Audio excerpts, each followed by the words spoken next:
नमस्ते भैया बहनी चाची माई लोगन। आज मैं एक बेटी विवाह सुहाग गीत लेकर आई हूँ। आप लोगन को अच्छा लगे तो लाइक करना।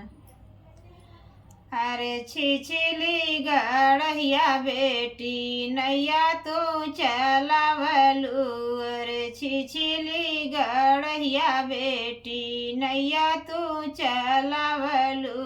अरे हम नाही जाने बेटी इहौ जगवा जानलू।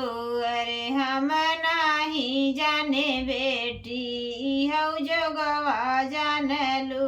अरे बीच समाज बेटी सगैया तू करावलू। बीच समाज बेटी सगैया तू करावलू। हम नाही जाने बेटी इहौ जोगवा जानलियू। हम नाही जाने बेटी इहौ जोगवा जानलू। अरे बीच दुवरिया बेटी तिलक चढ़ावलू। बीच समाज बेटी तिलक चढ़ावलू। हम नाही जाने बेटी इहौ जोगवा जानलू। हम नाही जाने बेटी इहौ जोगवा जानलू। छिछली गड़हिया बेटी नैया चलावलू। छिछली गड़हिया बेटी नैया चलावलू। हम नाही जाने बेटी इहौ जोगवा जानलू। हम नाही जाने बेटी इहौ जोगवा जानलू। बीच दुवरिया बेटी बरतिया बोलवलू। अरे बीच दुवरिया बेटी बरतिया बोलवलू।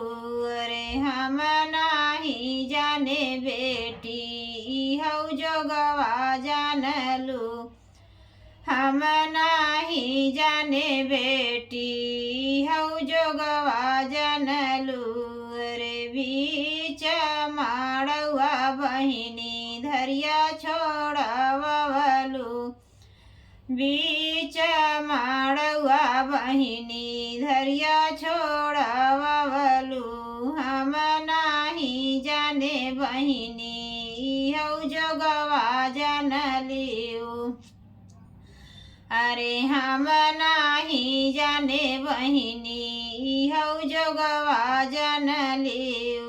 बीच माड़वा बहिनी लौआ तू परछवलू।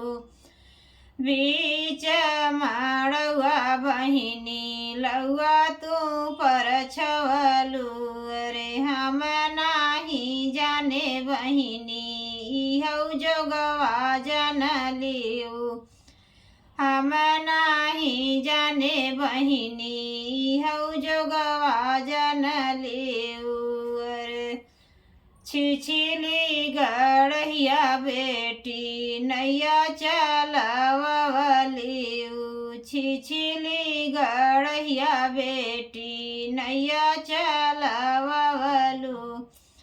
बीच माड़वा बेटी मंगिया भरवलू। बीच माड़वा बेटी मंगिया भरवलू। अरे हम नाही जाने बेटी इहौ जोगवा जानलियू। हम